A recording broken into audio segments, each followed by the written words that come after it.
Near future.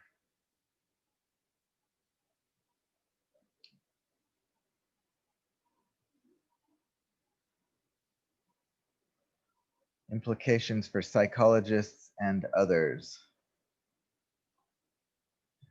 First, I would like to show you this little video to whet your futurism taste buds. All right. If you're an accredited investor, I have big news. Hold on.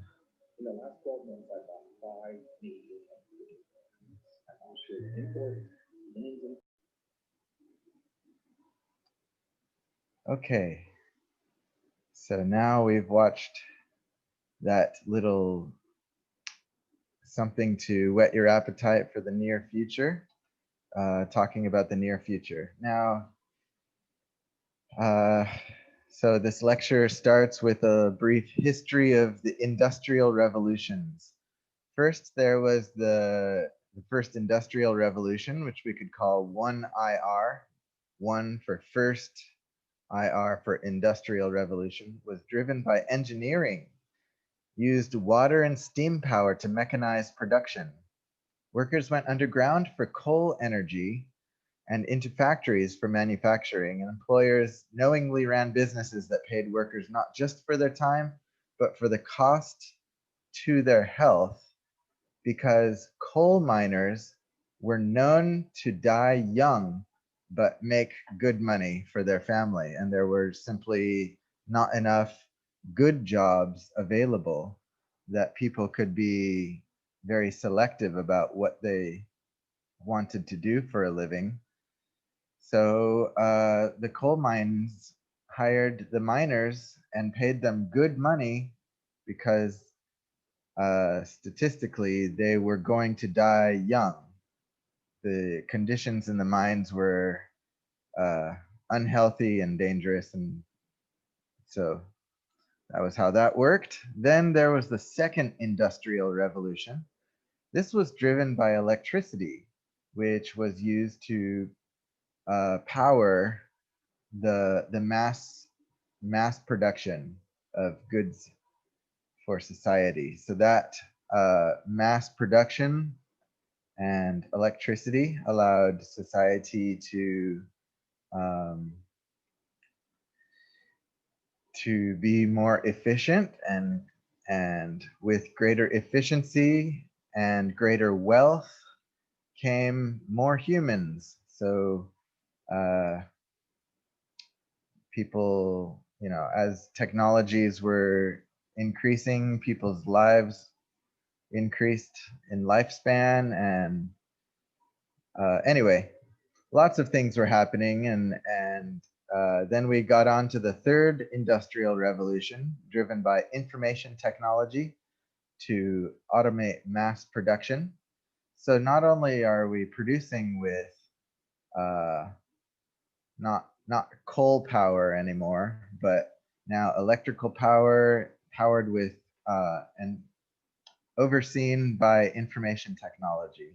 So it's all becoming rapid, fast, mass production, and with less and less human oversight, more and more efficiency. All right, so that's 3 industrial revolutions summarized on the first slide here, history. Now we can go on to the 4th industrial revolution, which is the one that we are currently facing. The 4th industrial revolution is characterized by a fusion of technologies that is blurring the lines between the physical, digital, and biological spheres. The possibilities of billions of people connected by mobile devices with unprecedented processing power, storage capacity, and access to knowledge are unlimited.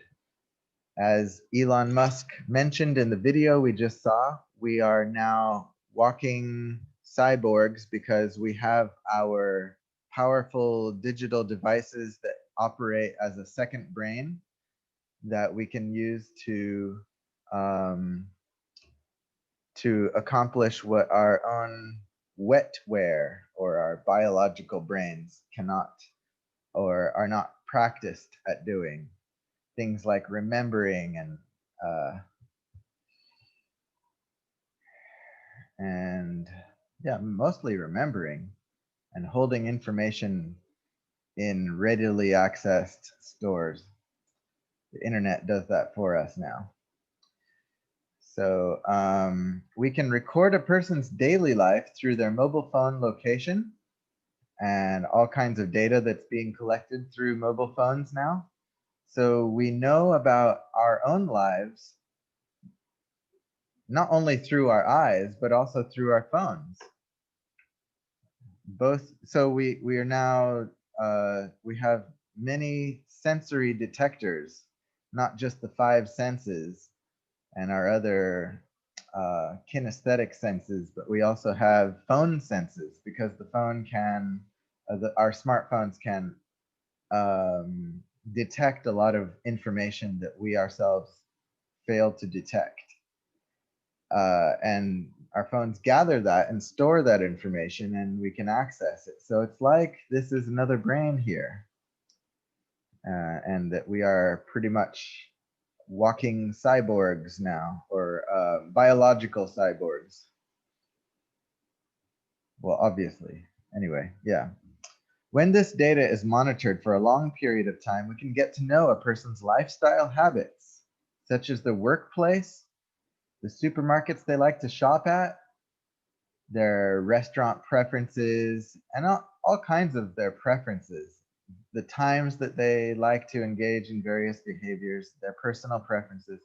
This technology will allow the intelligence level of machines to increase through continuous data collection, accumulation, and analysis.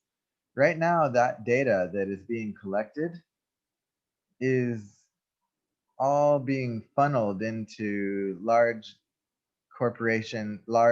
uh, data corporations that are maybe doing something with it, maybe not doing something with our data, but little by little, by and by, increasingly, our data that is being collected and harvested is being um, uh, capitalized, capitalized upon, whether for, you know, capitalism pressures like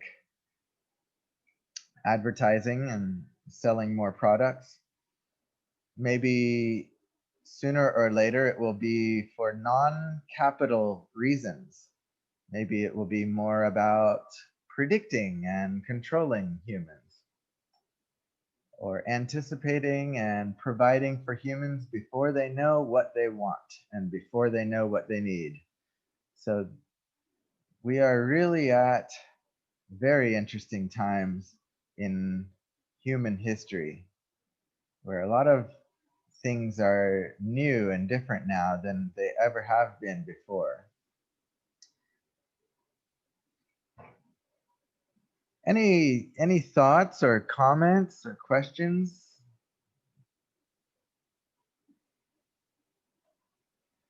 Have you been thinking about these things?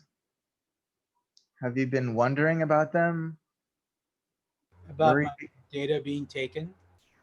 Yeah, Yeah, all the time. right.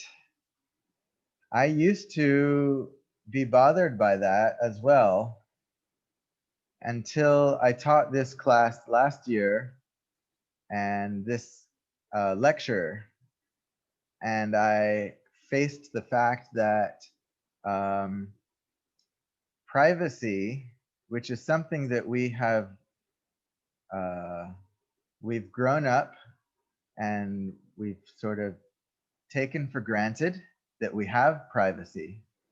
We think that privacy is a right. Well, maybe maybe maybe that's a myth. I'll let you think about that some more. Um, I think it would be great if we could hold on to privacy of our own information, but I think that that is just a wish, and it's not a right. It's a wish, a preference. If everything were up to us, we would have it, but everything is not always up to us. And so, what do we do when our rights are taken from us? Well, we can feel bad about it. Any other thoughts?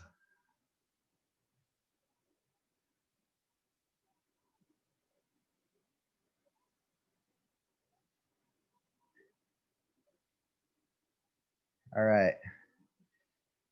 Well,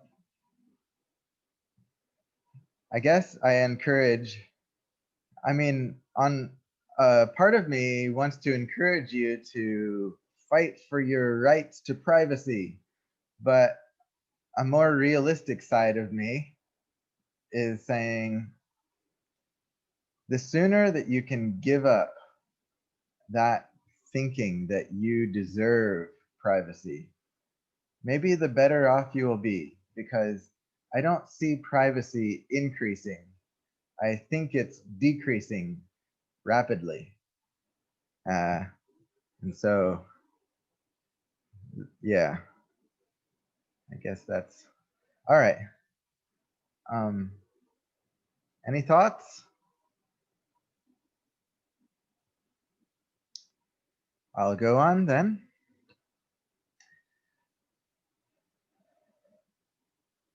Oh, before I go on, this lecture, uh, perhaps it will seem like it is the least psychological lecture of all of the lectures I've given. But to my defense, the reason I feel justified in delivering a lecture on this topic is I feel like everything can be related to psychology somehow or another. And it is really up to us to figure out how everything is related to psychology, because I believe it is. And if you can't relate it to psychology, then keep working at it, because everything's related to psychology. Some psychology is theoretical and some is applied. And I feel like this lecture might be applied psychology. Okay, so that's my defense of this lecture. All right, now the fourth industrial revolution is upon us. This slide is titled Part 2 because I found that was just an easy way to show you that it's the same topic.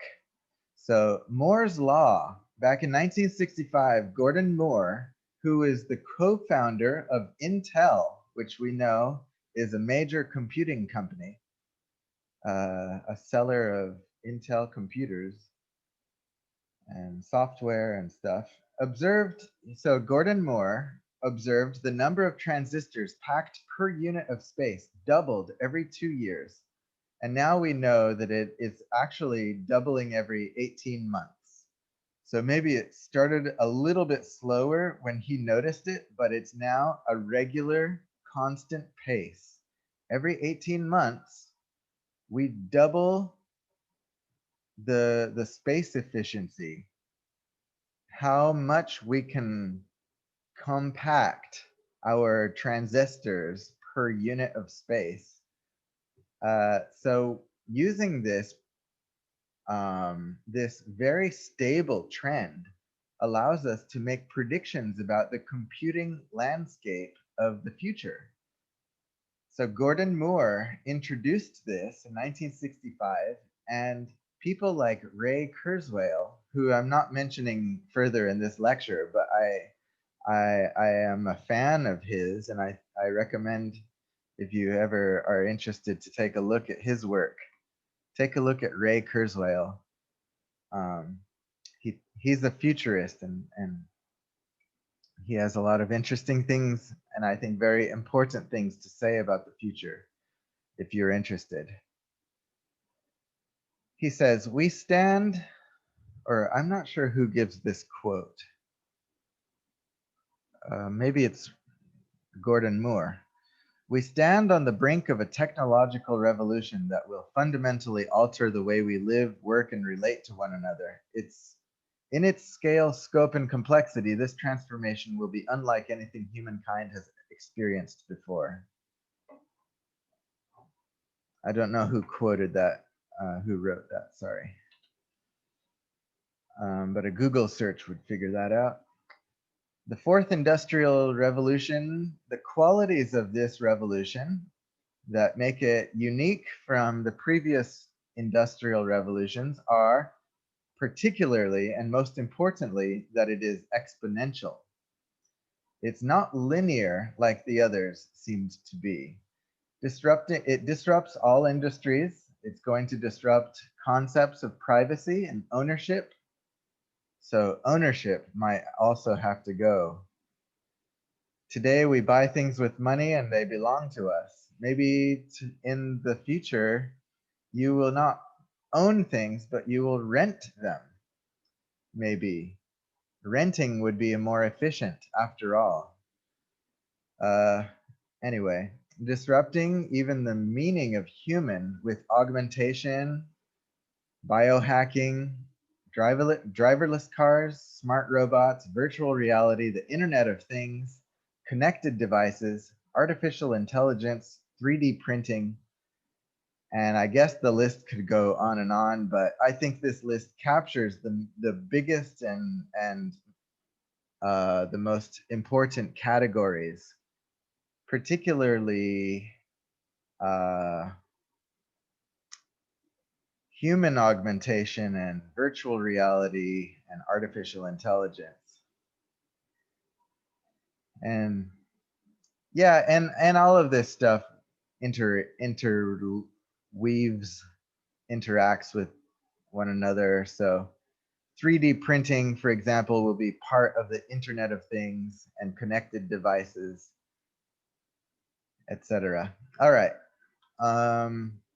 Production systems will be able to direct and optimize themselves fairly autonomously with little human intervention, leveraging to a large extent on seamless interconnectivity and huge amounts of available data. This would consequently pave the way for an Internet of Things, which enables subjects and objects to communicate with each other on a real-time basis. Wouldn't it be lovely if you woke up in the morning and instead of getting up to make breakfast, you just said, Siri, make me breakfast, or Alexa, make me some eggs and toast. And then your Internet of Things would get to work cooking for you. And so by the time you got your bed made and your clothes on, you'd be served. Any thoughts or questions, comments?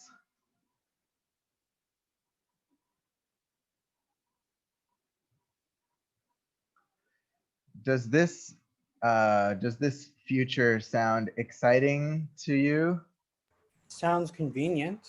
Yeah. Convenient, yes. Yes.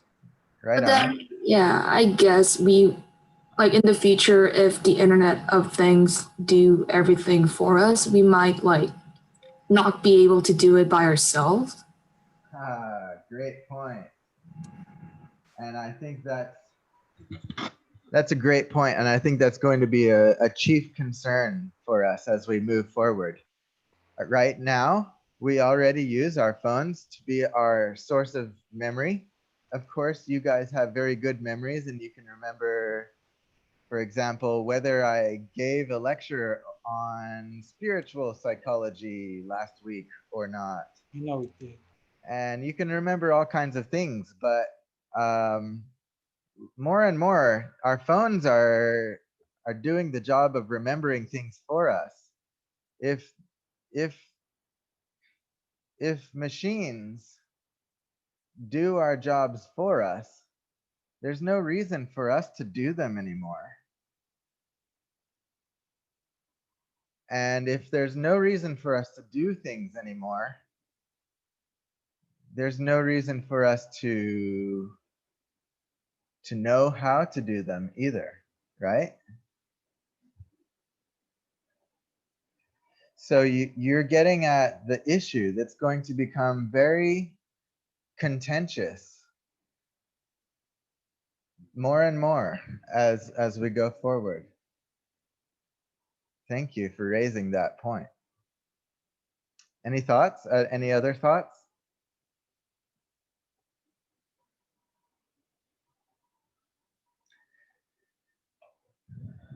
Next slide. Impact on people and personhood. The fourth industrial revolution will change who we are. It will affect our identity and identity issues, our sense of privacy, our notions of ownership, our consumption patterns, the time we devote to work and fun, how we develop our careers, cultivate our skills, meet people, nurture relationships. It's already changing our health and leading to quantified self. Sooner than we think, it may lead to human augmentation. What does quantified self mean? Any guess?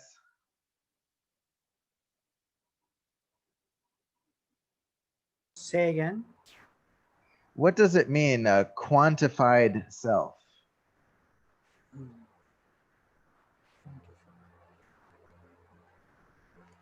I'm not sure. Well, I think it means, when I wrote that, which is a year ago, I think that I was referring to the idea that we are measuring and understanding our health more and more quantitatively as time goes on. And I think that has to do with the fact that science is mostly a quantitative subject, it seems.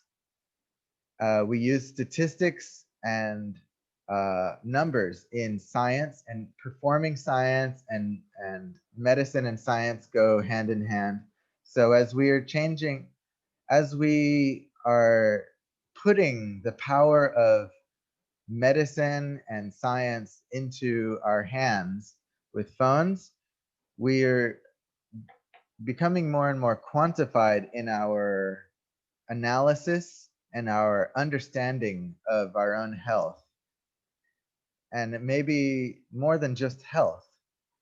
For example, we're measuring how much time we spend on our phones, how much exercise we get per day, and calories, and I don't know, we're counting lots of things. And I think that there's this idea that if we can quantify it, then it means something real. It's real. But if we cannot quantify it, then we disregard it as unmeasurable and we ignore it. And so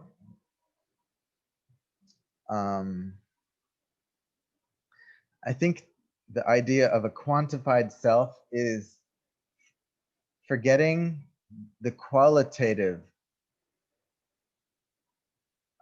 in life. So not just quality, not just quantity, but quality is important. And then the next paragraph. The fourth industrial revolution may eventually robotize and deprive humanity of heart and soul, or complement with the best parts of human nature and lift humanity into a new collective consciousness. That's a quote from the World Economic Forum. The World Economic Forum is does pay attention to the future. They're always looking forward. And the word robotize is a nice new word, I think. I mean, kind of new. To robotize. I think we're going to robotize more and more. Not necessarily ourselves, but we'll robotize our devices more and more. You know, as our devices gain abilities thanks to our computer programmers, we will want our devices to do more and more for us. And so some of that will be robotization.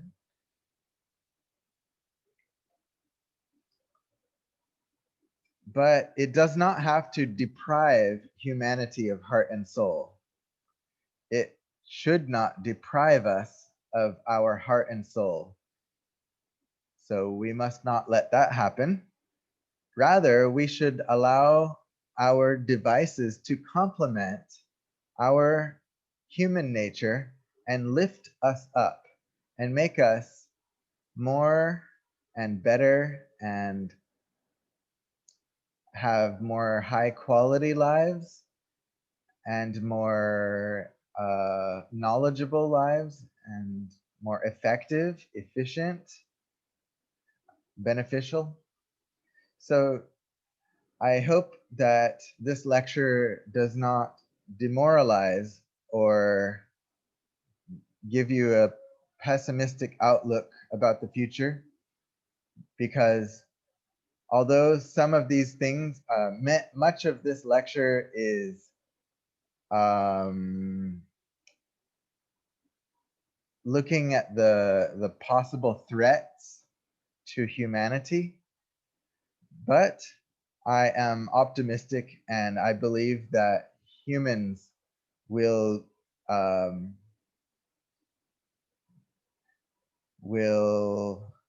jointly and cooperatively benefit with their technology to create a really positive future for us.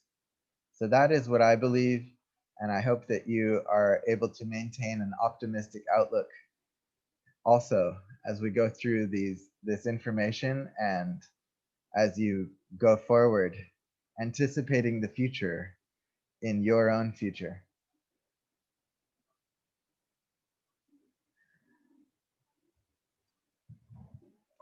One moment. Oh, it's 1:54. Let's take a break. So let's start class at 2:05 after a 10-minute or 11-minute break. Okay.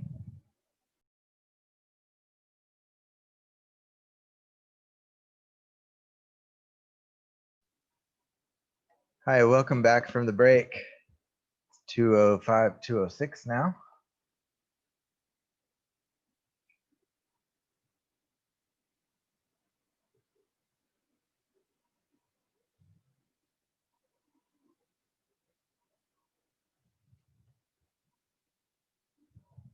Okay, so I talked about its impact, the fourth industrial revolution's impact on people and personhood. Now, its impact on industry. Efficiency versus innovation is the issue. There's a lot of quotes in this lecture. This quote is, "The natural way we cope with the demands of exponentially increasing information and communication tend to undermine our ability to innovate.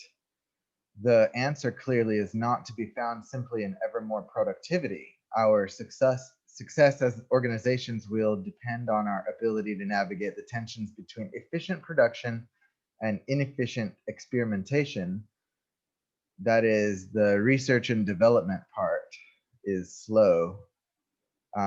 We need to navigate the tension between fast and slow, between focusing meetings and encouraging wild and meandering conversations, and between getting stuff done like machines and being like humans, is one way to put it. In other words, if you only focus on efficiency, you might neglect innovation. Innovation comes with a kind of different mindset than the the than the one of produce. Uh, Innovation often comes when we most need it, when we're most desperate, but it often comes when we are at our uh, most relaxed and most needless. So innovation changes how we produce things, increasing productivity eventually and efficiency. So as we, as society continues to develop technologically at a faster and faster rate, we cannot neglect innovation, or else we will be left behind. So innovation is simply one of those important ingredients that we can't neglect while we're ever interested in productivity and mass production. How else will this revolution impact industry? It's bringing with it the rapid advancement of technologies, especially those related to advanced robotics, artificial intelligence, and machine learning. As technology becomes invisible and it shapes the lives of young adults and workers across the globe, erasing borders and allowing people to work from anywhere. By 2020, oh, that's this year, the concept of technology companies will disappear as technology becomes ingrained as part of the DNA of how every successful organization operates. You could think about, though, that in terms of like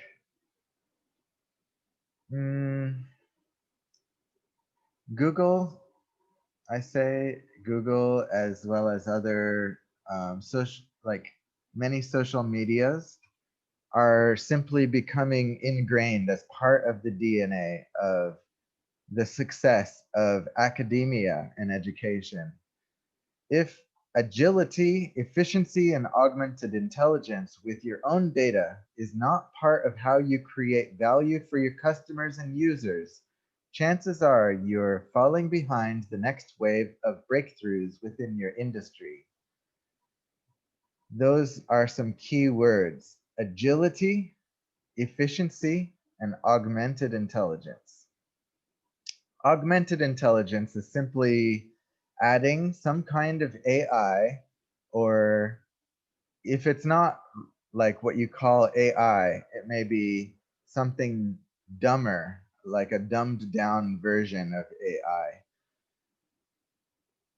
that increases how you intelligently interact with your customers, or your skill that you're using to provide services or products to customers.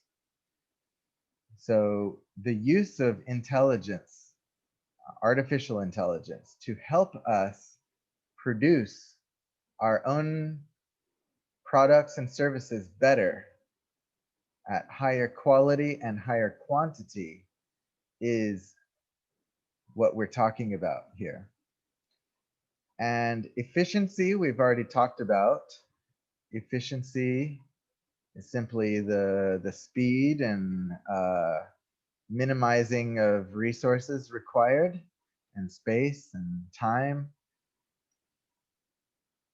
And then there's agility. Agility is basically flexibility, not flexibility.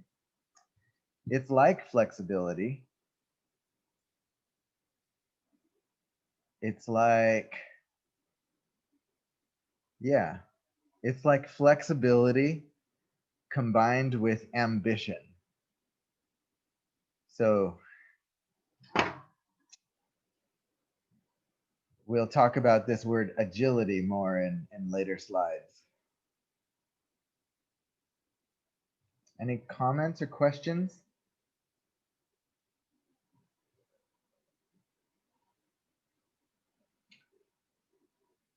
All right, how is the fourth industrial revolution going to impact business?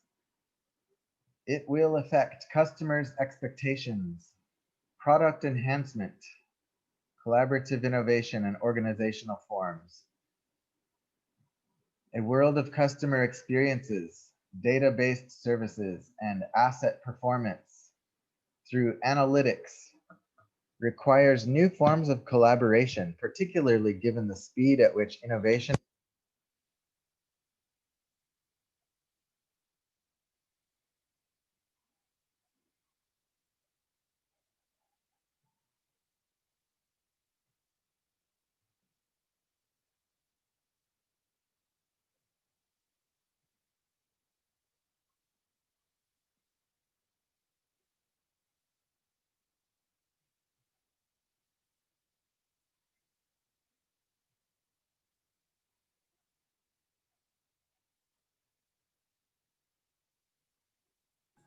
Professor, I'm not sure why, but we can't hear you right now. How about now? Oh, yeah, now we can. Oh, thank you. I accidentally pushed a button on my microphone. Sorry. I thought I turned down the volume. You just turned silent for a couple minutes. Yeah. Can you hear me now? Okay. Yes, quite well. Okay. Cool.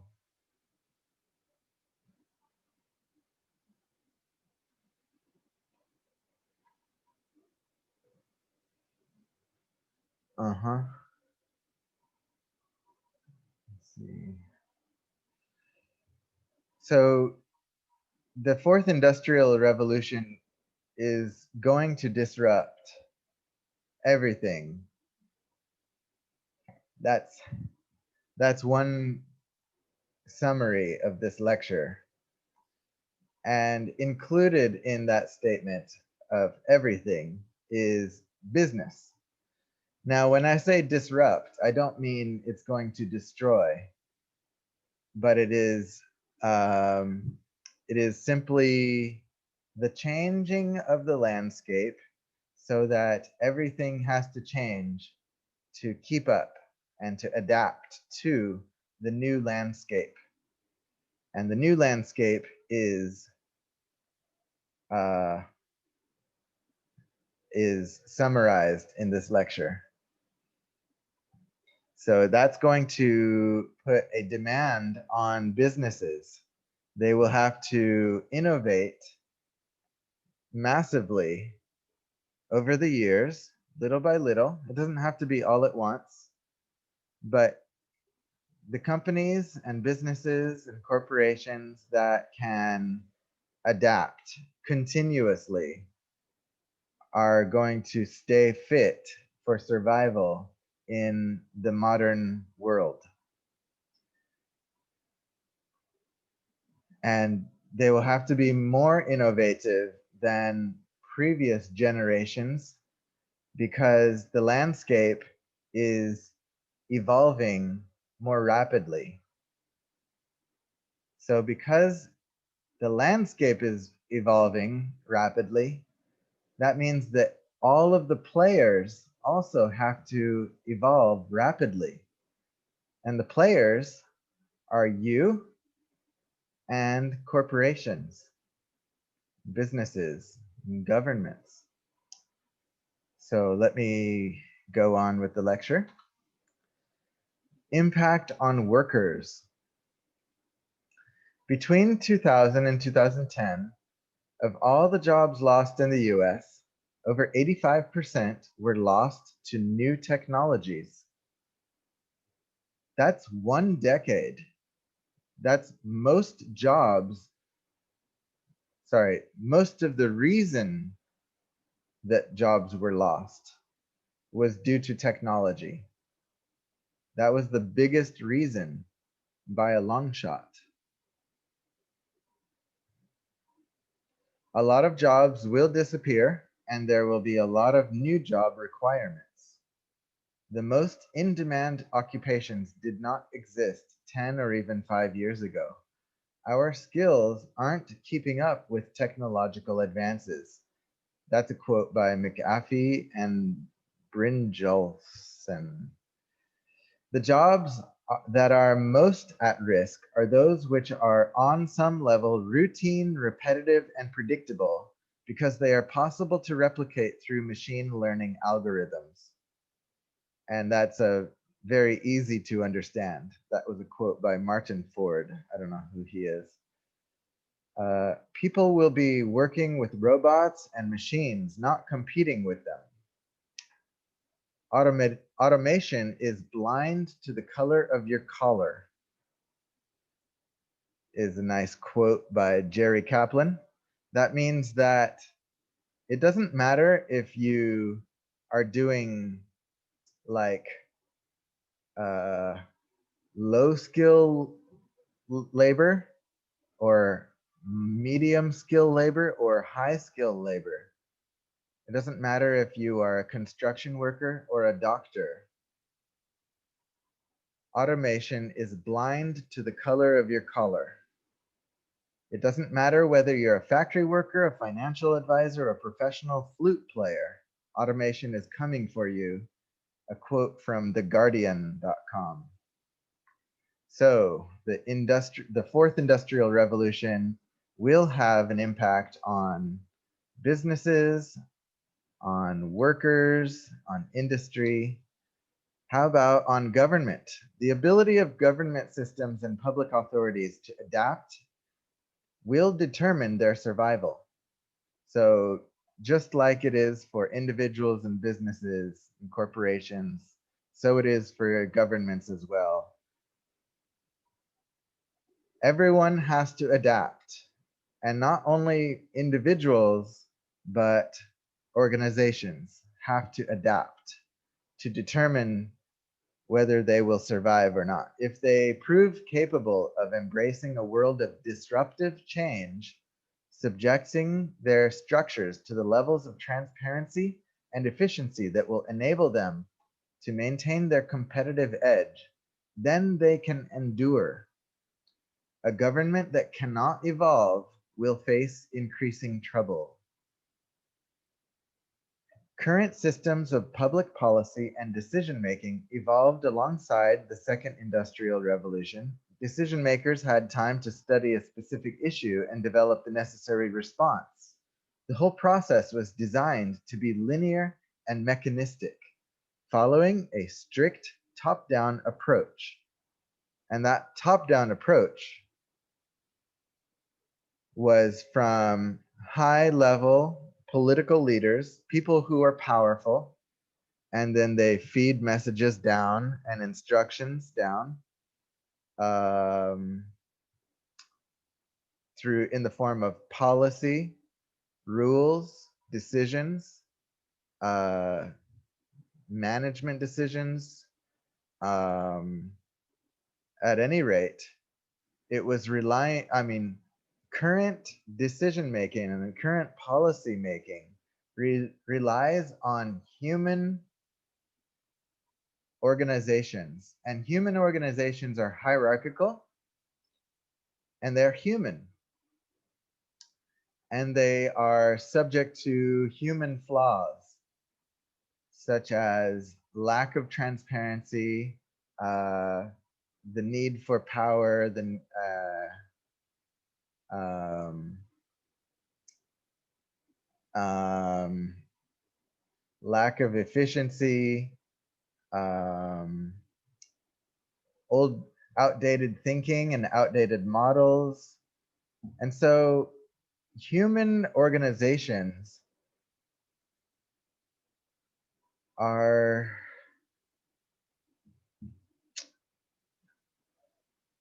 facing, I'll say it like this, human organizations are facing a big pressure going forward. And if they do not adapt, then if we look to history as our lesson, we don't have dinosaurs anymore because dinosaurs could not adapt to the pressures of their environment.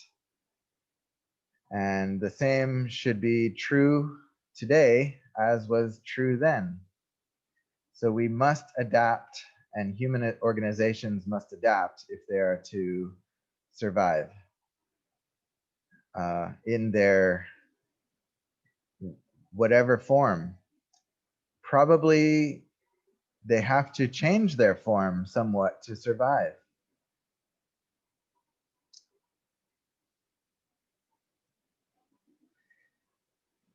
Reminds me of a theory of how mammals survived the last cataclysmic event. I heard that there were some small rodent type animals that were able to burrow deep underground and survive the drastic uh, change in the world's ecosystems. So sometimes the best survival strategy is to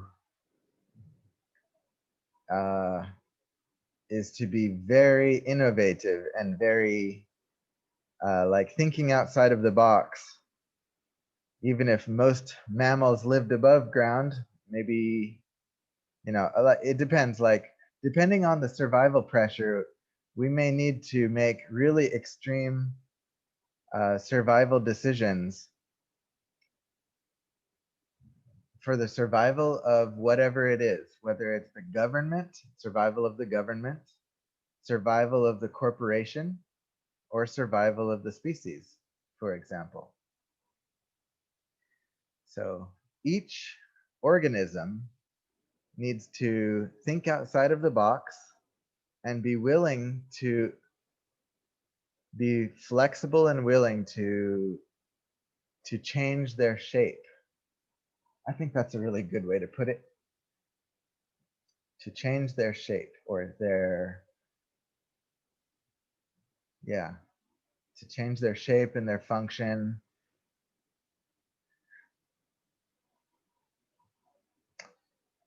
With enough change, you can adapt and survive anything. All right, let's go on. Next slide, also on the government. More agile governing forms will be needed. Agility, that word that I mentioned before, is the ability of a system to rapidly respond to change by adapting its initial stable configuration. A method of project management used especially for software development, characterized by the division of tasks into short phases of work and frequent reassessment and adaptation of plans. So we've got two definitions of agility here. And if we can adapt these, or if we can model ourselves and our organizations after these definitions and ideas of agility, we may be more fit and more able to survive the coming decades.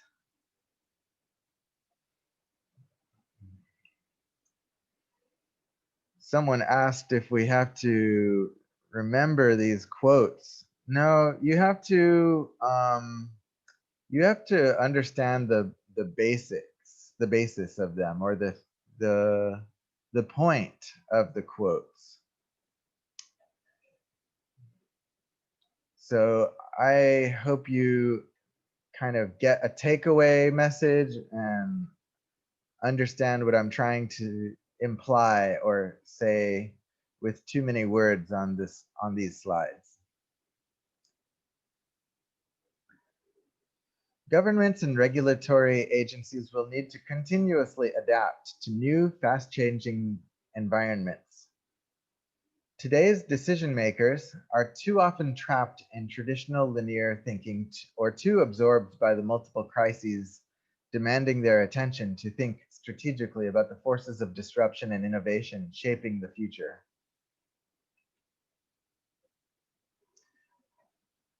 Right? Because they are too focused on the old pressures of the previous generation, they will neglect the upcoming pressures to innovate. Because if you're not innovating, you're likely to go to be left behind. Yeah.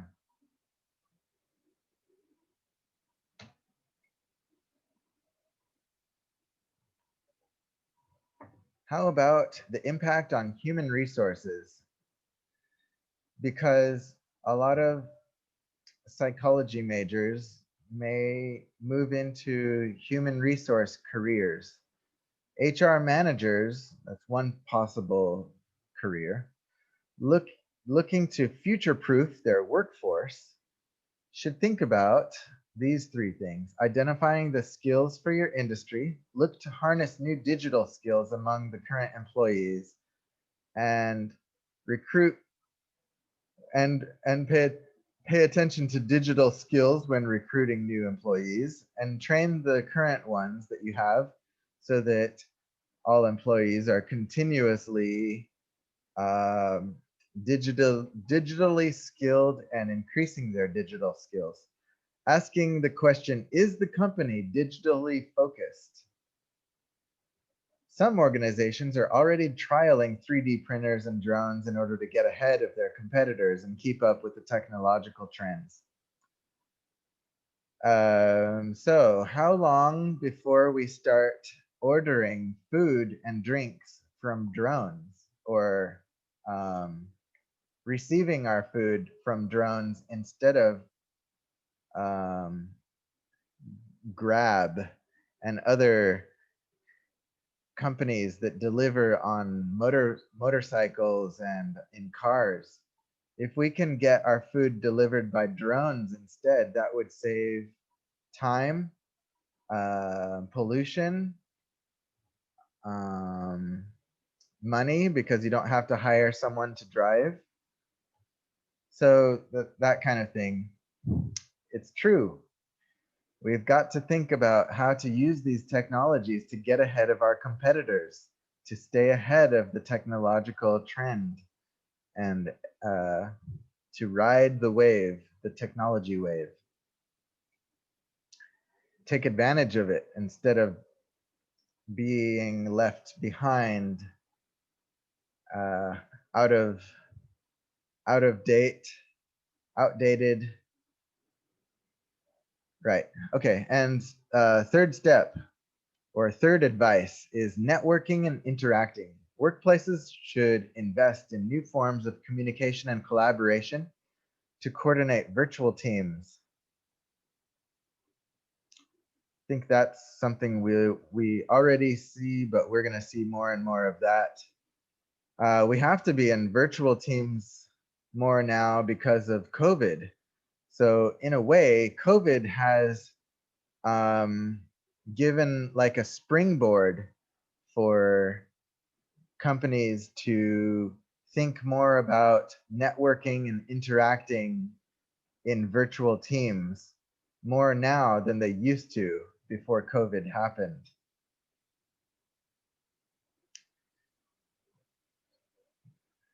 And you know, as we are all attending class and um, conducting our university careers on Zoom rather than in person, we are a testament to the move to the virtual workplace and the virtual team of the future. Any thoughts or comments?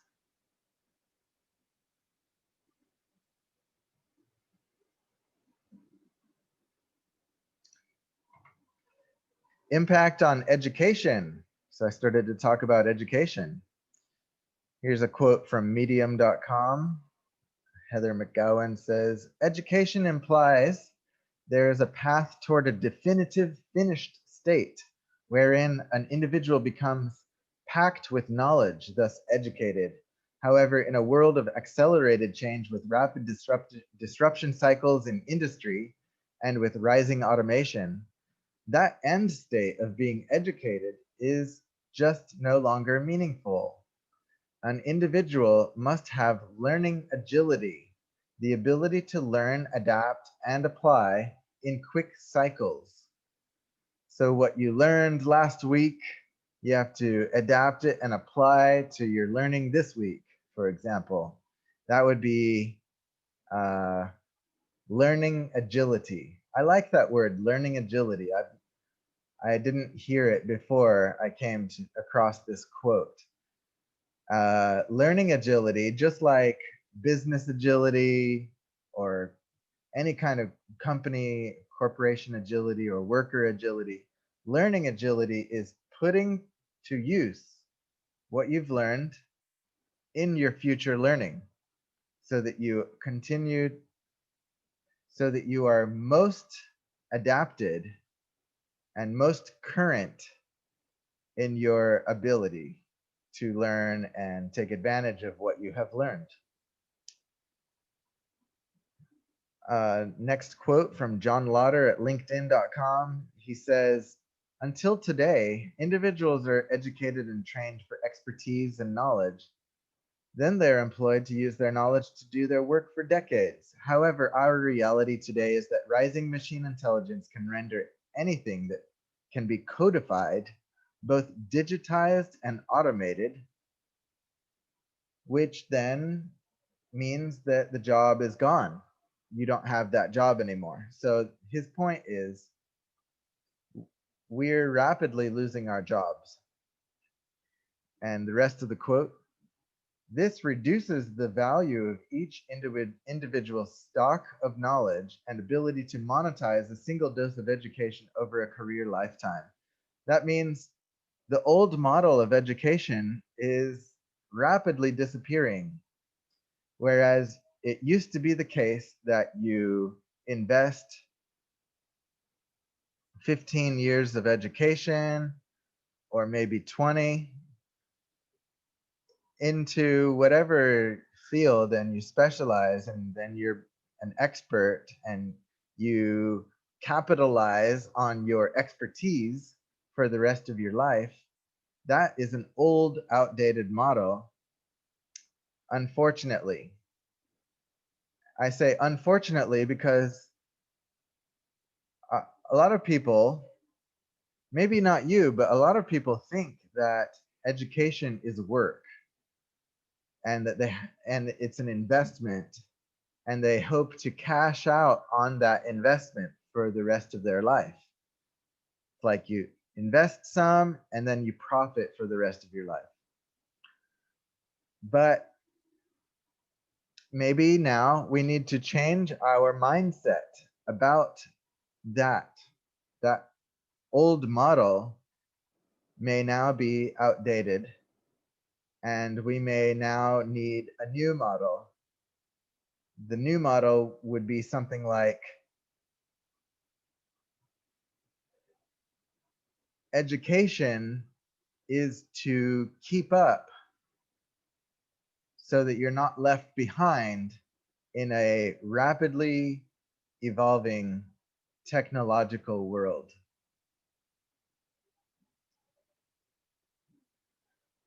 That's how I would say it.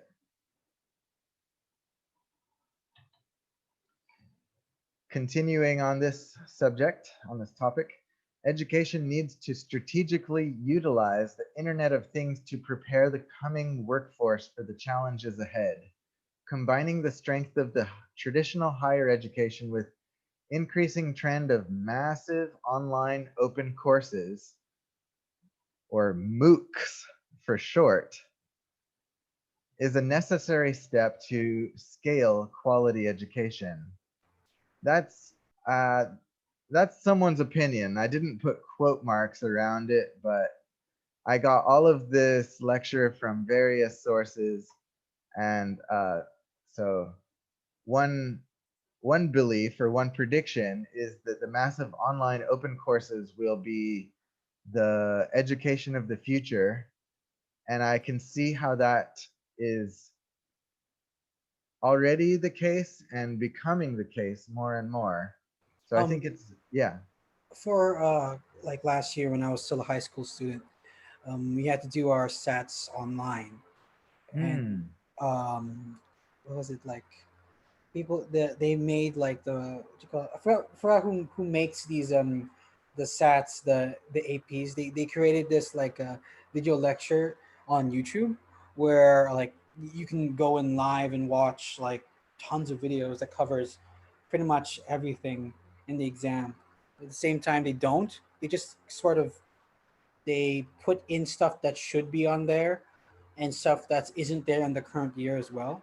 They only did it this time because AP was online. So I think this is helping at the trying to test the waters of the online learning and stuff. Because it was all free. It was all free. You didn't have to buy books. You didn't have to buy anything, and they ripped the questions straight from old examinations. So That's awesome. I, but they could have done this before. I think they're doing this in as a way to test the waters and check if this is profitable or if this could work. I Work. see. It's a little bit of both. I see. Well, this is really cool. Thanks for telling me. Yeah, that's exactly what we're talking about. SAT preparation courses are a massive online open course, AP, free to the public. AP, sorry, AP, like Oh, the okay. advanced placement. AP. So that is exactly what we're talking about. That's cool. Thanks for mentioning that. I didn't know. But I can see it with my own eyes though. When I go on YouTube, I can see um, there's courses for everything, right? There's instructions, and someone's offered their own best explanations for just about anything almost. I mean, it's getting more and more that way. So we can see how this seems to be true.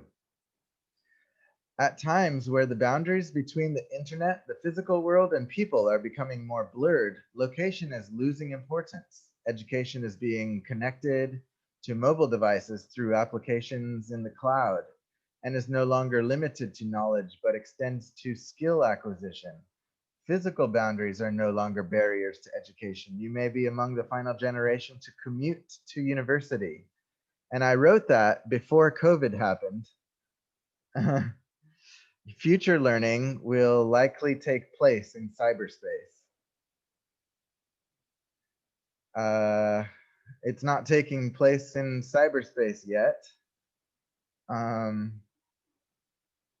but we do see that um, our physical world is becoming less important as we are meeting now in virtual space, cyberspace, through Zoom. hmm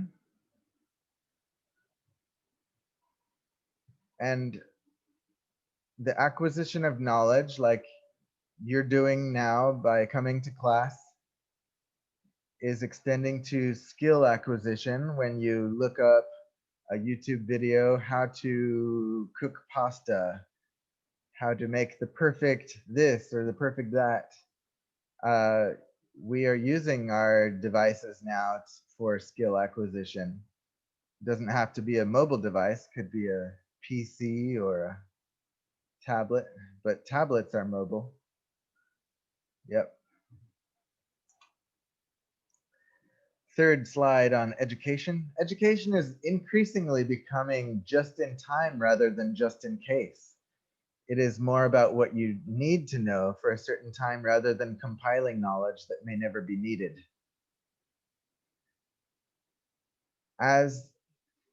So I think that's an interesting statement, because that changes the shape of education. When I was in school, when your parents were in school, we ended up learning lots of useless information. And it's not useless except that we'd never used it, so it is useless. Like, I mean, a lot of the things that we memorized it, and that's effort. Um, that's time that a student spends studying and memorizing. But if they don't use it in their life for anything except the exam, it's not useful, I guess. So we used to do that because we were unable to anticipate which knowledge is going to be useful and which knowledge is not going to be useful. So we educated based on everything that might be useful someday, possibly. Even if there's like a 5% chance that it might be useful, then we teach it and expect students to remember it. But that's an old model, I think. Now we're coming to understand that we educate, or maybe we're learning that we should educate for that which students need to know, and if they don't need to know it, they can look it up later on, if in case they need to know it in the future. Um,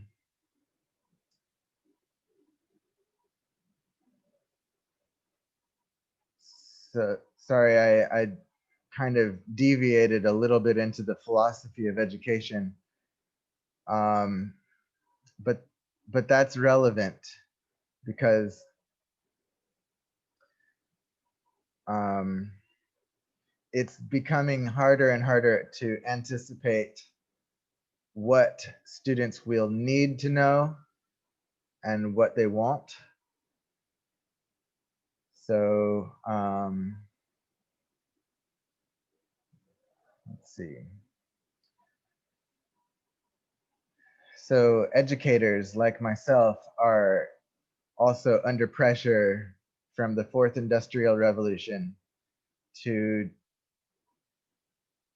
adapt and figure out what it is that students need to know just in time rather than just in case, and what are the most important skills to learn and how to learn them.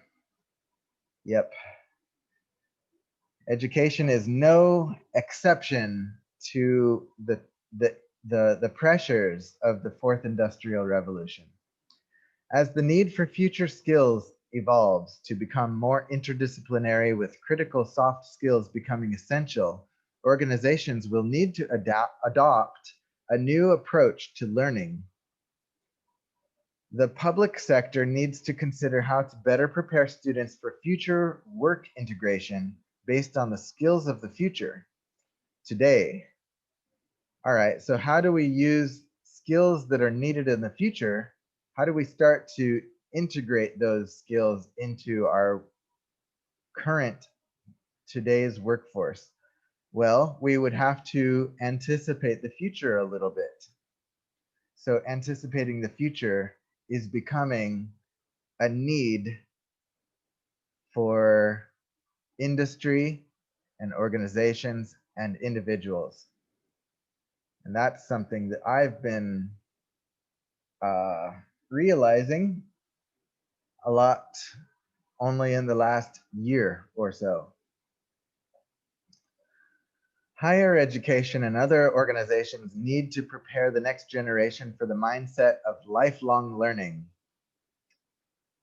Attending events such as conferences, team workshops, innovation challenges, as well as taking skills courses and certifications. And I'd say that that is just a partial list.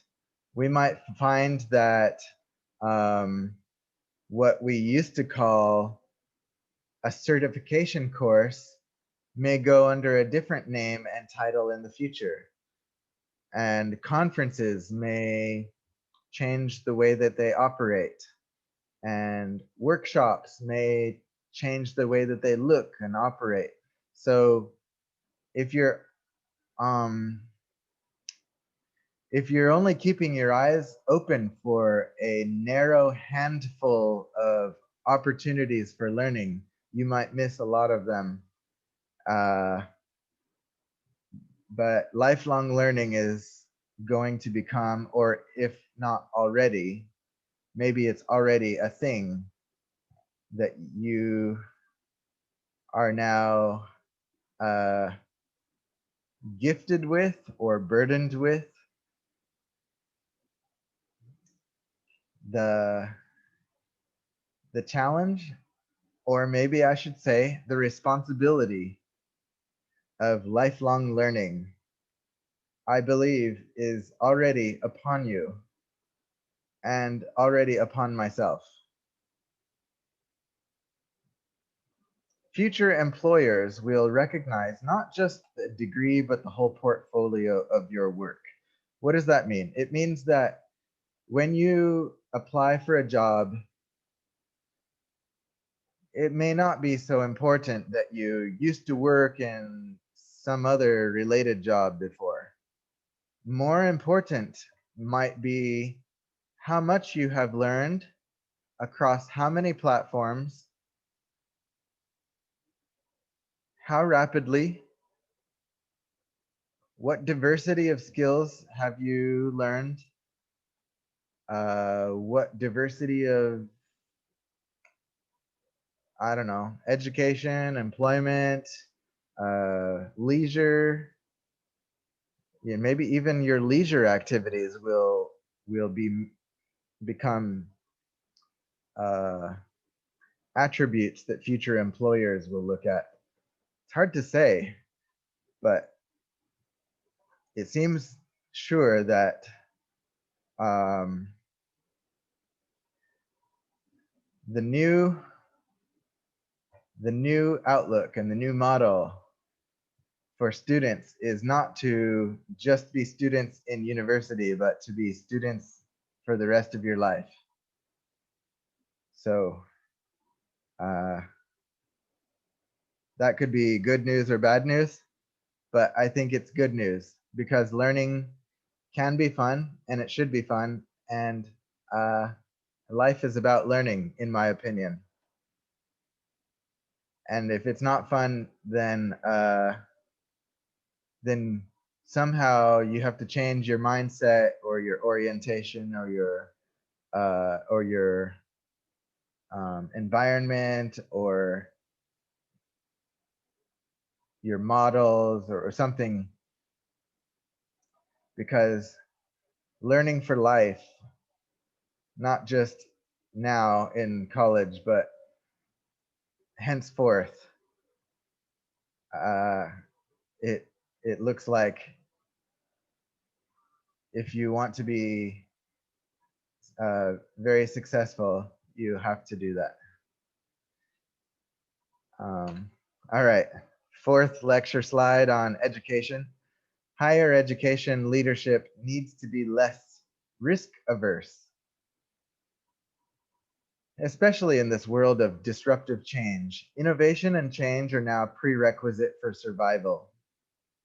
That's basically what I'm trying to get across in the last slide and all of this lecture. Innovation and change are now prerequisite for survival. Now, I don't mean survival of individual human beings. I think that all of us will probably be able to live long, enjoyable lives. But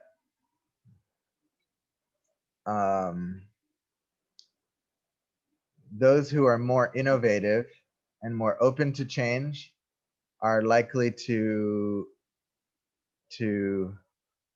benefit more from life in the coming decades. All right. Here's a quote from Sabina Jenk. The complexity of the systems developed to meet the demands of the fourth industrial revolution necessitate interdisciplinary collaboration as a precondition for innovation. All right. That's a good quote. I like that because interdisciplinary is not something that we're used to thinking about. We're used to thinking about specialization. And the more specialization, it seems like the more successful. But now, maybe it's time to get thinking more about interdisciplinary collaboration rather than specialization. It may be a more fruitful and faster paced model for innovation and success. Here's another quote. What knowledge and which skills do students need in 2032 to be able to fully participate in the future society? This was a question asked in a 2016 conference, an educational conference in the Netherlands held to reform education. The key word was freedom because the think tank came up with these suggestions for how to prepare students to fully participate in their future society. They need freedom for schools to profile themselves and differentiate from other schools. This goes exactly to this quote up here, top of the page. Higher education needs to be less risk averse. So we need freedom to differentiate from other schools. Second, we need freedom for teachers to experiment with different teaching methods. Third, freedom for students to follow their own interests and strong points. And fourth, freedom for political influences on content. Oh, sorry, freedom from political influences on content. That means we should not allow governments and other strong powers that be to tell education how to do its job. Teachers and schools, if they have a teaching spirit, they will find their own ways and the most suitable and most beneficial ways to equip the next generation, the continuing generations, to be fit for their future. Any comments?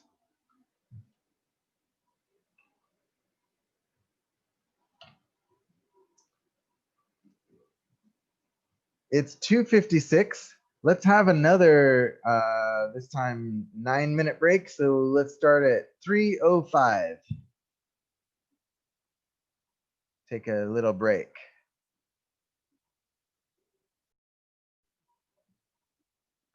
Welcome back from the break. It's 3:05. I'll continue.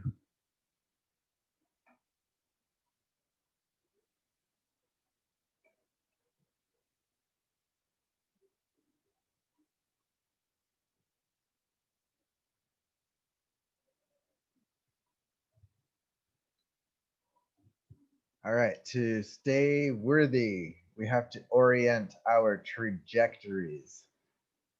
Here's some statistics. 65% of students in schools today will work in jobs that do not currently exist. These are estimates. 47% of today's jobs will be automated in the next 2 decades. I think that that's really a conservative estimate. In 2020, more than 50% of the content in a graduate degree will be useless in 5 years. I don't know when these predictions were made, and I don't know how useful these percentage guesses are. So maybe you don't really need to pay too much attention to these. But two themes that describe our trajectory of social change. It is fast and it is teamwork oriented. I think those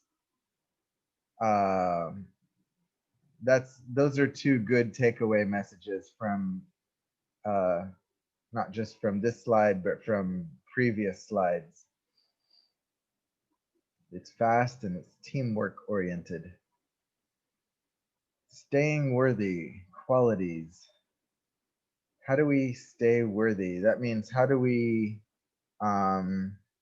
keep ahead of the progress curve so that we are not left behind? With the avalanche of new products, technologies, and ways of working, workers must become more creative in order to benefit from these changes. Emotional intelligence is another top skill. So if you look at these bold words, they mention the skills that these are qualities that lots of different people think are going to be important for the worker of the future so that they can stay in a job, have a career of some kind, and not lose their job to automation and stuff.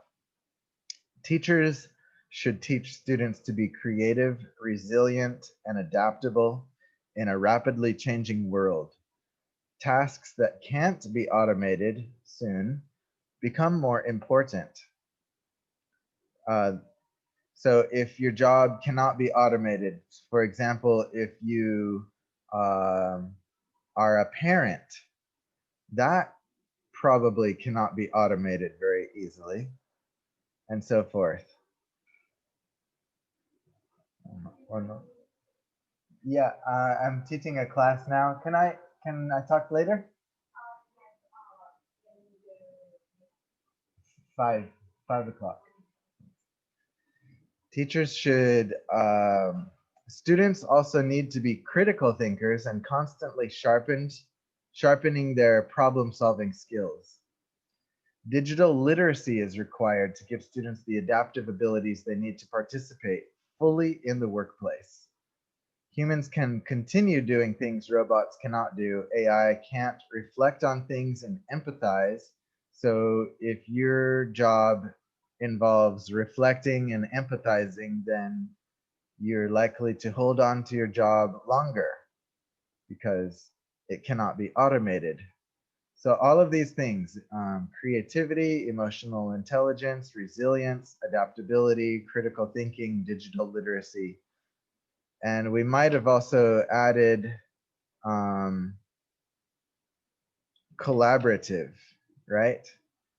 And fast. Those are two more skills we need. I've already mentioned lifelong education, so maybe this is a little redundant. Education efforts once focused on training students for mastery of a tool, a software program, or an app. to use throughout their education and career. We took for granted that software didn't used to exist and just popped into existence, and now it's rapidly changing. So we can't expect that we can simply use one app or one uh, computer program to do our whole careers. It's not that way anymore. It kind of once was, it was, but it's not anymore. So tools are now built as adaptive learning platforms. They are designed to understand the learner's progress and a threshold of competence to advance them with just the right degree of friction and frustration to generate learning. This is talking about uh, Vygotsky's zone of proximal development, meaning that we learn best when we are right on the threshold of learning something, something that's we almost understand, but we're not quite there. If we can get our learning platforms to recognize our current competence, and they may be able to provide us with just a small incremental, more challenging step to increase our competence with that just right amount of friction and frustration to generate learning. This is a massive shift from learning to master the tool to learning from the tool and collaborating with the tool. Employees are under pressure to continually learn how to adapt to evolving and emerging industries. Students should realize they are going to learn throughout their lives, as I said before. And some more quotes. Ours is the first generation in history with a need to update our mental maps within a single generation. The old models are rapidly becoming obsolete. For example, this may be the last generation that needs to learn how to drive a car. Mark Bonchek. I know some of you are learning how to drive cars now, and I wonder whether that's really a worthwhile skill or not. It may still be a worthwhile skill for a few years, but cars will be automated. That day is coming. Maybe it's a decade away. All these shifts are smashing our notions of a single linear dose of education, which is insufficient to fuel a multi-decade career. The future of work is learning agility and cooperating within a deep interface between humans and machines. Teachers should teach students how to learn, relearn, and unlearn for the sake of career and self-development, or they will struggle to adapt in the future. Professor Duncan. Next slide. Industry 4.0. That's just one of its many names. Another name is, well, there's another name for it, but anyway, I've been calling it Fourth Industrial Revolution, would lead to a substantial decrease in standardized low skill and an increase in high skill activities, embracing planning, control, and IT related tasks. The majority of researchers expect a growing complexity in many job profiles, along with an increased need for cross-functional work organization and cross-company partner networks. So you can see this growing complexity in companies, cross-functional, cross-company, and this keyword networks and partnerships. It's all about collaboration, cross-collaboration. They also project a growing importance of continuous learning training and education in order for the workforce to be able to adapt to future qualification requirements derived from Industry 4.0 technologies. In other words, from things like AI, nanobots, which I haven't mentioned yet in this lecture, and all kinds of like 3D printing, etc., etc. Business leaders, educators, and governments all need to be proactive in upskilling and retraining people so that everyone can benefit from the fourth industrial revolution. Many people may have to retrain themselves several times during their working lives, which will lead to a growing demand for education and training. You could think of it as a necessary retraining every decade for the coming decade, but I don't think that even that is safe to say. I think more like retraining on a continual basis for the continual evolution of jobs, technology, and the collaboration of technology with human business corporations. We have to continually keep abreast of their developments, how they operate, what they need, what and where humans fit in, and what we can provide to add value to the mix.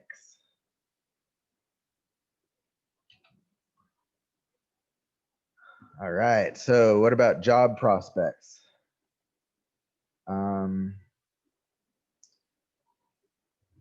AI offers the potential for a more personalized service by freeing up community sector workers to do more people-oriented roles and a lot less grunt work. They will speak to residents, customers, help the elderly, do all those compassionate, emotionally needy jobs that machines can't do. So that goes back to the slide that I mentioned, lots of skills that humans that we have that keep us worthy, and things like having empathy and emotional intelligence seem to come up here in this slide here, helping residents, elderly, taking on compassionate roles because machines cannot they don't have a compassionate hand like humans can. At least that's what I think at this point. Who knows what the future will bring. Job prospects. Millions of young people around the world are unemployed or underemployed, while employers have jobs that they cannot fill. There's a mismatch, and that's just going to be worse and worse. It's a challenge partially rooted in the growing mismatch between youth skills and employer needs. Now, youth tend to develop the skills that they will need later in life. Children like to play and make believe in the games that they're going to need to develop skills in their later life. So I think it's partly incorrect to wait. So it's not correct to say that employers have to figure out what their employees need and encourage the employees to upskill. Rather, I think that employees have the responsibility on themselves. It's the employee's job to figure out how they can upskill themselves to be agile learners, but also agile members of whatever workforce they align themselves with. Speaking of workforce, I don't know if I really mentioned it adequately in this lecture, but the employee of the future may be working not for one company, but for any number of companies, some simultaneously, some in serial, like one at a time. So you can't, I mean, so workers can't just train themselves for one job and one job only. They have to be agile and flexible and ready to learn and adapt to all kinds of new careers, because you can't really anticipate what careers are going to be coming in the future. It's too hard to predict that. So you can't quite train for the job of the future if you don't know what it's going to be. So you have to really be really flexible and ever ready to figure out how to upskill and like mold yourself into whatever it is that you can see the world needs, or you can see a niche for yourself. All right, let me go on with this lecture here, reading from the slide.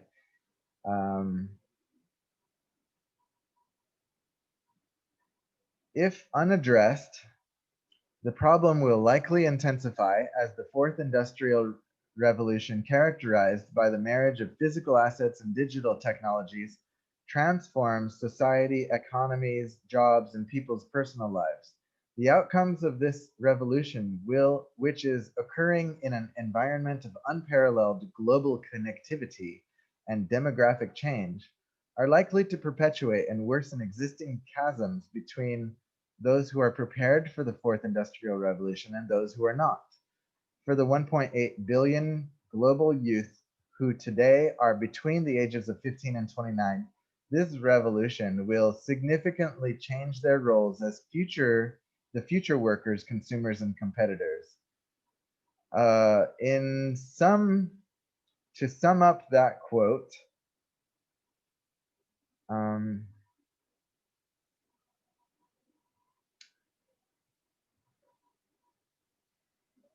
there is a growing mismatch between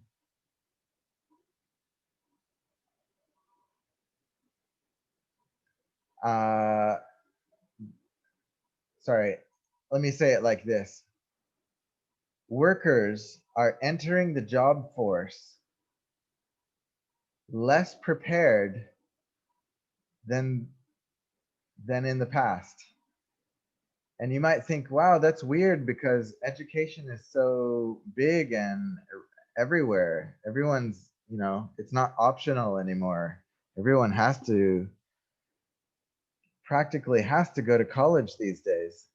And yet, we might see that the workforce now and in the future, moving forward, is less and less prepared for the jobs that are needed, because the jobs are becoming more technical, more demanding, and require more continuous learning and more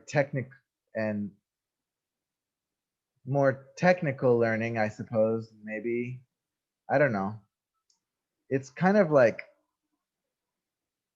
you need technical learning, but you also need just that openness, that willingness, and that adaptability to be ready to learn anything new that you never thought you would have to learn before.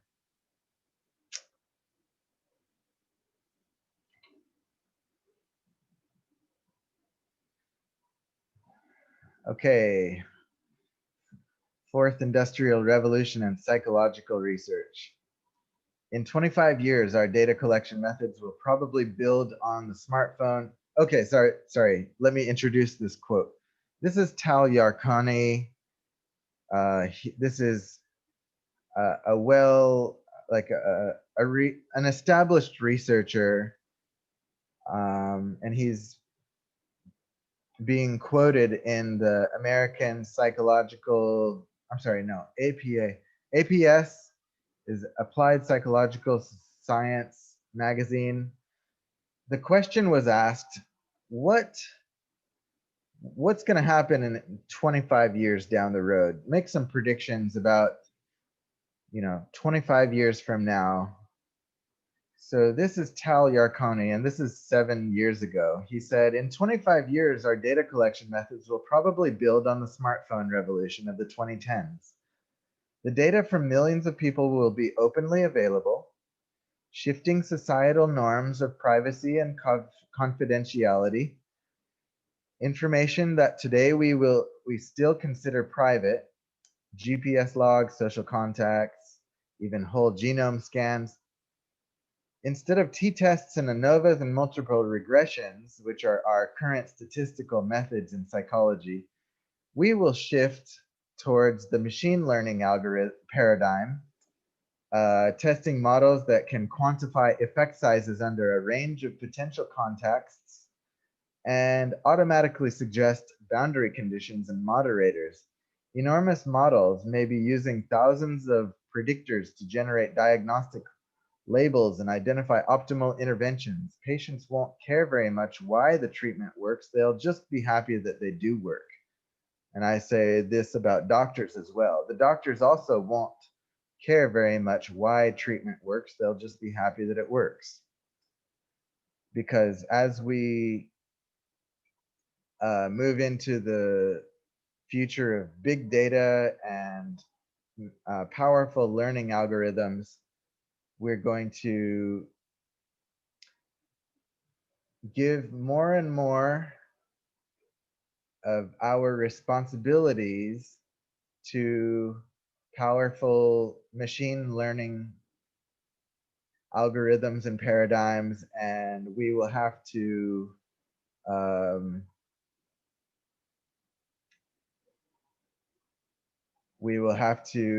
benefit from their help, from machine help, if we are to benefit at all and to stay worthy, as it were. And here's a quote from Harari in that book, Homo Deus. He's a well-known author now.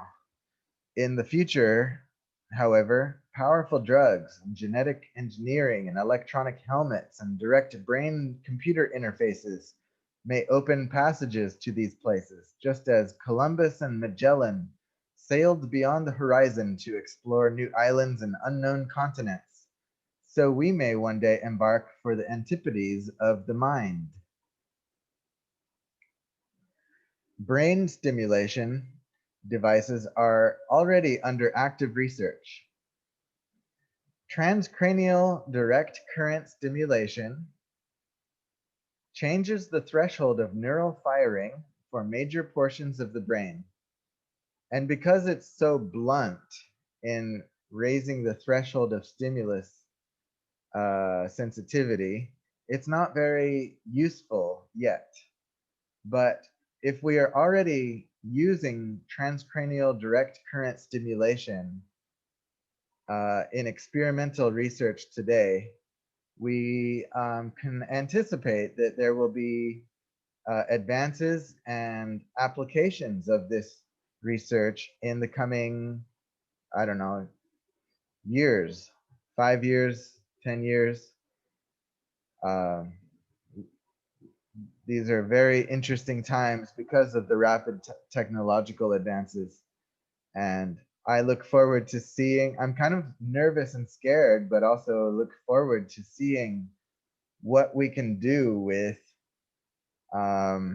electronic helmets. as Harari called them, creating something like an altered state where the brain may be facilitated or impaired in such broad operations as creativity, moral thinking, learning, attention, and depression. Brain interfacing technology, such as Elon Musk's Neuralink for brain-computer interfacing, will become dramatic and extraordinarily invaluable, is a prediction. As Elon Musk mentioned in the video that I showed at the beginning of class today, the problem that humanity faces today, or the setback of today, is the low bandwidth of our communication with machines. So if we can increase our communication with them, perhaps through brain-computer interfacing, we may stay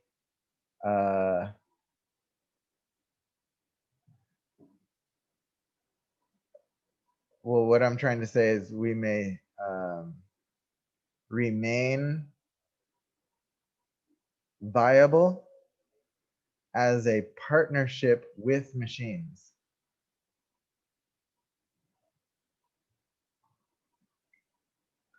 But if we don't attempt to solve the bandwidth problem, we might not stay in partnership with machines. But that's getting ahead of myself and a bit speculative and a little outside of this lecture. Okay. Next, the fourth industrial revolution and well-being.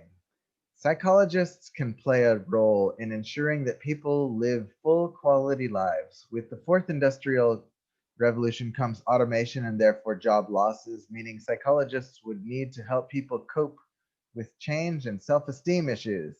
Health coaching algorithms will be available to give tailored advice on how to increase well-being. So it's looking like in this first paragraph, I'm almost saying, cheer up, students, because you're studying psychology, and that means you can be, you can help, coach and counsel people in the future. But because there is health Sorry. coaching algorithms and applications that will be invented, that's no safeguard to a future job as a counselor. Any comments? Yeah. Yeah. I think last week we had for development psychology. He also mentioned like how technology is like turning some jobs to be obsolete and such, and psychology right now, both in relation to Corona, our our mental state all around the world, as well as the fact that machines can't really replicate human emotion yet. They can't really have the human touch that we are required to have in order to get people to relate to us, in order to um, facilitate our treatment and stuff like Mm-hmm. that. Yeah, good. I'm glad you're getting that stuff. Is that Ajahn Trawin? No, the other Ajahn Pum. Ajahn Pum. Wonderful. I'm pleased to hear that. I'm glad that you're hearing about the future and job replacement and stuff from more than just this class. I think it needs to be really mentioned a lot more. Um, we cannot prepare if we don't anticipate, right? Okay. At the community level, fine-grained measurements of the psychological health of populations may mean that a number of different policy interventions can be tested in different communities, pushing the idea of evidence-based policy into the age of big data. So this is some idea that um, well,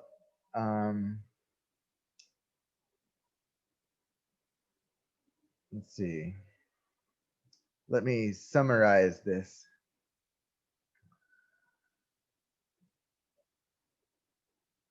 Okay, basically, in the age of big data and technology, we also have evidence-based policy that's been going on for a long time, and it has nothing to do with uh, the fourth industrial revolution. It has more to do with maybe just advances in our field, the idea of evidence-based policy, and combining that with fourth industrial revolution developments, we may see, I think we are seeing greater and greater, more wide and far-reaching applications of psychology to enhance people's mental health and well-being more and more. Because in previous decades, psychology was a specialized field that other disciplines and other careers, other people did not know much about. But now psychology is becoming more mainstream and more accepted in Thailand as well as in every country of the world. As time goes on, psychology is taking a greater, stronger root and foothold in the world. And combining psychology's natural progress and growth with the fourth industrial revolution, we can see that there would be a confluence and a strengthening and outpouring of psychological knowledge to the rest of the world through more, through interventions that can reach people through their phones, through other media.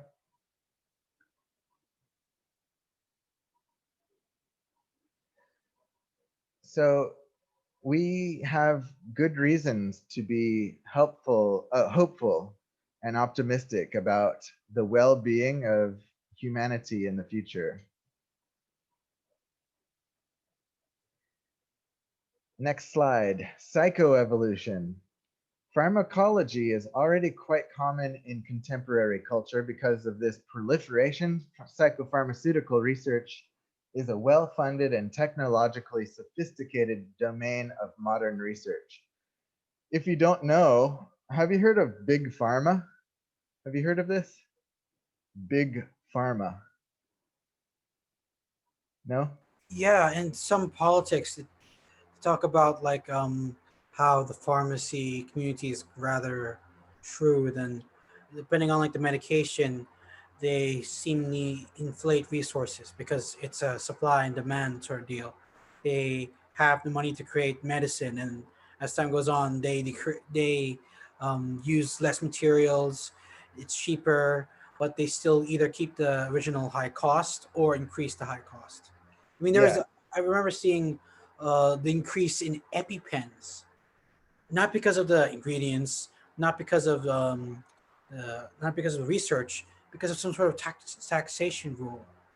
I Oh. understand it. I'm not sure if it went to pass, but I've heard some like it doesn't really seem. It seems almost borderline uh, criminal, but there's no one like really doing anything about it. And there's not I enough like see. hard proof to really condemn the big pharmacy thing. I hear you. Yes, I hear you. That's well said. I hear your sentiment. Almost criminal, as you put it. I like that. So the basic idea is big pharma means big pharmacies, pharmaceutical companies that are extremely rich continue to innovate because they have they have the resources to continue innovation, and they are intelligent enough to continually innovate and come up with better and better pharmaceuticals to continue to uh, fuel the demand. And they work with doctors and they work with governments who are interested in getting tax money. So yeah, it's pretty clever, and we need to um, keep an eye on big pharma because, of course, if any company or corporation or business or powerful group of people, any kind of power will assert itself over people to benefit, obviously. So because big pharma is big and is powerful, we just need to make sure we keep an eye on it and don't let it dominate our lives any more than it needs to. Most of this research has been devoted to treating physical and mental illnesses, but increasingly people are taking medications for less serious mental disorders, which is in some cases may come closer to a lifestyle choice, such as what we called cosmetic psychiatry in a previous lecture, than a treatment for a mental disorder. Today's research and technology for depression might be tomorrow's technology for more well-being. This is a quote from Yaden et al. Yaden et al. Was an article that I read, published in 2018, and it anticipates and predicts. It kind of gives a good sense of foresight of the coming future, even though it's a bit speculative. You have to be a little bit speculative when you talk about the future, but I used this source a lot in this lecture. Through trial and error, we are learning how to engineer mental states, but we seldom comprehend the full implications of such manipulations. Uh-huh. You know, back back when I was talking about abnormal psychology and the history of mental health, we learned that medicines for psychiatric medicines were only being developed in the early 50s, 60s, 70s, and around the 60s and 70s. The medicines for mental illness really started to take off and improve. There was a lot more attention and interest and research poured into developing chemicals to affect to combat mental illness. Before that, there was nothing. I mean, there was like natural herbs, natural medicine for mental illness. So it's incredible how rapidly psychopharmacology has developed. It's it's just one of those rapid developments that happens right alongside the industrial revolutions, the third, the fourth. Yeah.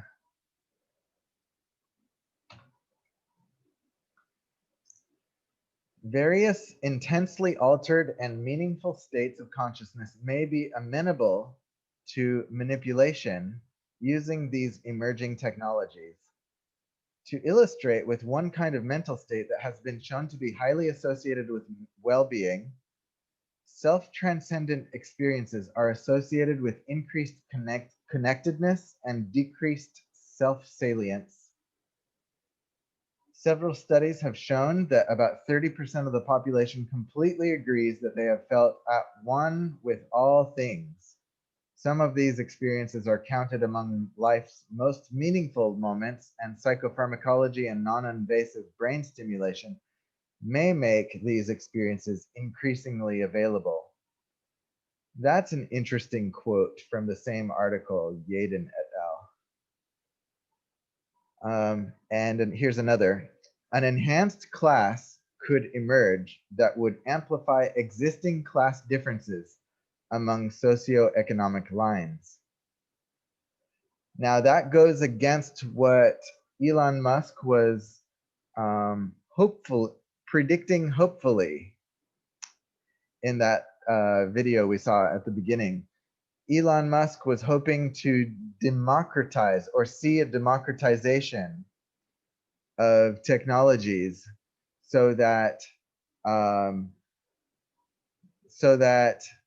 intelligence is not concentrated in an existing class among, along socioeconomic lines. We don't want technology to be held only in the hands of an oligarchy, such as the pharmaceutical companies, or to belong only to one country, such as the US or China, because that would mean a kind of dominance over the rest of humanity.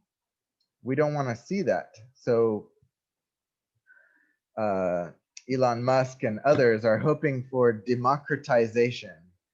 That means putting the technology in the hands of the masses, in the hands of the common people, so that it's not only the richest who benefit from these technologies and become even more powerful, but rather everyone can benefit from them, and everyone can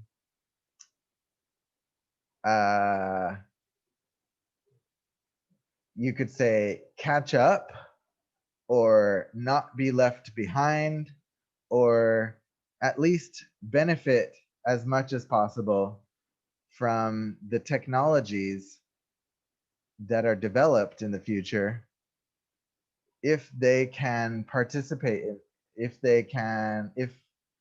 these devices and technologies are distributed. I have no idea how that's supposed to happen, because we live in a world in which technology is not distributed freely. It's this will take some careful and creative planning for the future, how to democratize better, how to ensure that as many as possible can benefit from developments that come, so that there is no magnification of power differences between socioeconomic classes.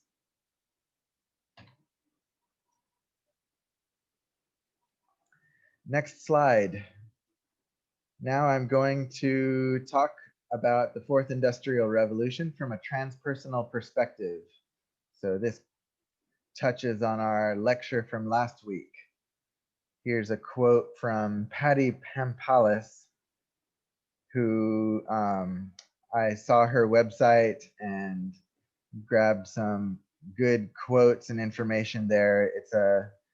You could call it a transpersonal space, her website, because she promotes lots of transpersonal ideas and thoughts. Anyway, so here's the quote. We are in the midst of a highly tumultuous wave, a cycle of disruptions, and I celebrate this as each disruption brings a rebirthing. Pay attention to the positivity in this message and the way that she talks about the fourth industrial revolution from a very optimistic perspective, I would say. So she talks about it in terms of disruption bringing about a rebirthing. The big challenge will be to create wider perspective, to connect even more deeply to both our inherent and transcendent humanity, and to create the opportunities to generate conscious intentional action that will alleviate suffering and promote health and well-being through transforming mindsets, structures, systems, and processes for a better world. In other words, complete agility in all of these domains. Any system, individual or collective, reacts and shifts quickly to stress through homeostasis, which is self correction. Our self correcting, protecting worldviews can and often do lead to delusion, blocking the healthy evolution we so need. Our thinking has to evolve, so we welcome disruptions. They spur us to continue to calibrate and seek deeper for that cooperative and inclusive space where natural hierarchies can build what we all long for.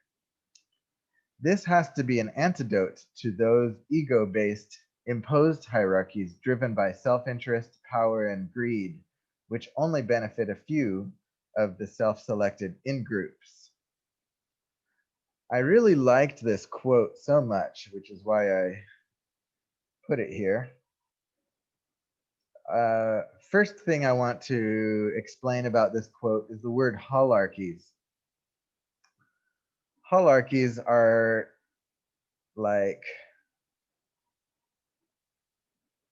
uh, they're like oligarchies or hierarchies. They are um, groups of people working together. But a holarchy is not so hierarchical, and it's not so concrete either. A holarchy can the lines that form the borders between groups that participate together in cooperation, in collaboration. So, for example, when let's say that Google and Microsoft decide to cooperate together, but we clearly know where Google is and where Microsoft is. Like we can draw the lines around them because they each have their own kind of um, they're territorial and they make claims on what's theirs and what's not theirs. But hierarchies may be less clear cut where to divide between one and another. So there's blurry boundaries. I would say that might be a good way to describe hierarchies. Um, I like this quote because it's so optimistic. It's so confident in the hope, in humanity's hope for the future. And I believe it. I buy into this, that we should not feel threatened by our technology. We should instead take it as a major challenge to change ourselves and how we think about the world. So this will take a lot of adapting, a lot of adaptation to the coming, you know, to each coming decade. Will take a lot of adaptation, but um, humans are very adaptable. So I love this quote because I'm very optimistic as well. I think that, I mean, I want to be very optimistic, and I want to believe that that humans are that adaptable, and I think we are. Not every single one of us, but enough, many people are very adaptable. So here's another quote from the same lady or man, I don't know. We need to navigate through the many partial lenses that are held as absolute truths. We need to find ways to hold multiple truths and allow illusions to clear. We need to honor the vast range of intelligences available to us as a whole, knowing that each part is vital, a cell to the organism, but also know that not all are equal. We need to know what is interpretation and what is projection. That word projection uh, is explained by Carl Jung and others. So I think ooh, projection is such an important idea that I think we're going to see that term come into more widespread use in everyday uh, everyday language and conversations with people, not just with psychologists, but with uh, across across majors and careers. Because as I was saying before, psychology is in everything and everything relates to psychology. So we have learned about projection from Carl Jung and other psychologists, and it's such an important idea that I think we're going to see it come into conversation more and more. So look it up if you don't know what that is, what projection is.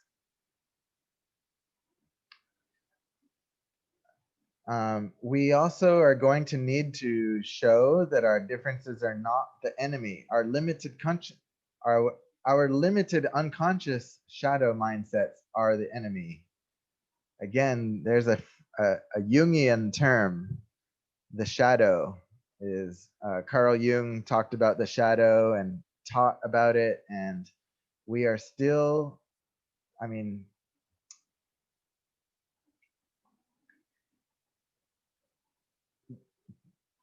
the concept of the shadow, I would say, is not really, has not reached mainstream psychology or widespread acceptance or understanding yet. But I believe that the concept of the shadow and the concept of projecting are so important that we're going to see a trend toward using these terms more. And so uh, I recommend that you know what they are about the shadow and about projection.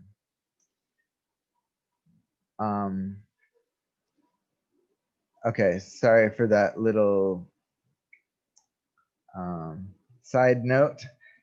Continuing to read the slide now, we need to address fear, denial, blame, and aggression by offering pathways and practices to counter these, to invite that deepest need of all of us to be seen, validated, valued, secured, trusted, and to grow. We need to do these things that we have, and we have to build capacity to take on greater responsibilities through right actions that are moral, humane, and connected to all that supports our planet and our people. You can kind of tell that this is a transpersonal perspective because it incorporates humanity with the eco psychological approach of supporting our planet, and it combines these flavors of uh, human humanism. Is that what it's called?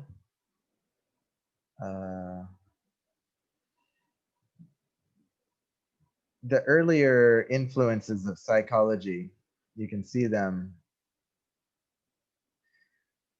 So, well, okay, so this is a projection, to use that word again. This is a prediction from a transpersonal person. I don't know if she's a psychologist or not.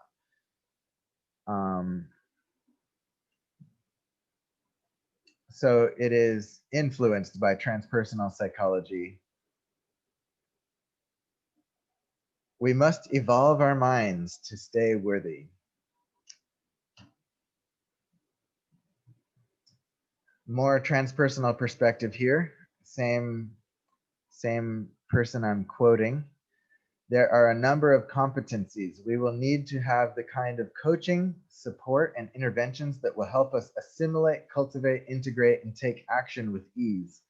Leaders will need to become integral designers and architects in sourcing, accessing, initiating, solving, and prototyping the new world, and be able to access the full spectrum of human experience, both objective and subjective. To become masterful takes time, attention, and practice. Leaders will be able to unite teams, create problem-solving spaces, allowing interconnectivity, communication, and cooperation so as to reach unprecedented levels. Power needs to shift its consciousness so that the economic, health, and education and social landscapes are better for all. The design of our current systems needs a complete overhaul. Those who are up for it need to pave the way, or we die out. So these are deep and pressing thoughts offered to us by a transpersonal, I'm going to say psychologist, Patty Pamphilus, who gave me a lot of insight and I think valuable thoughts to add to this lecture. All right, so here's a listing of references. That last one, Yaden et al., The Future of Technology and Positive Psychology. Methodological Advances in the Science of Well-Being. So that's definitely a look at the future, given in a journal called Frontiers in Psychology, which is a journal that is looking forward to the future, future-oriented journal, we might say. All right, now lecture is finished, so we can go on to the lab activities for the day. At first, I thought we were going to do a podcast, but then I realized there was no podcast assigned, so no doing that. Stay worthy, create, innovate, cooperate, and compete. So here is your lab activity today. I'm going to divide you into groups of 4, or if you have in-person groups, you can split yourselves into groups of 4. And you're going to answer these questions. What careers might you enjoy? So everyone come up with some careers you might enjoy, and then combine them together into combinations of 2. And then combine those into a 4 combo. And then create another 4 combo from scratch, just from being creative. So make 2 4 combo careers, and then merge them so it's an 8 combo career. Some kind of new corporation, you could call it. So you can give a name for your corporation if you like, or not, and decide if you will employ robots or humans in your new corporation. Select one group member to present your corporation to the class.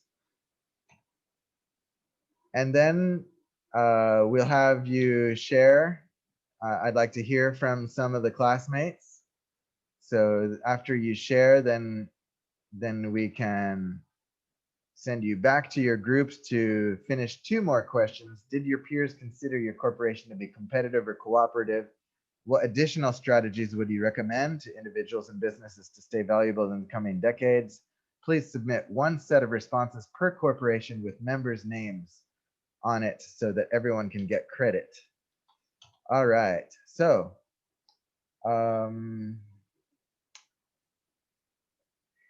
let's give you 15 minutes. I'll try for 15 minutes. Let's see if that's enough time. If you need more time, I might give you another 5 minutes if it seems like the groups need more time. Okay, so if you are meeting in person, please leave the classroom and form a group of 4 and answer these 5 questions. And come back to the classroom in about 15 minutes or so. And for those of you who are meeting over Zoom, I'm going to divide you into breakout rooms now.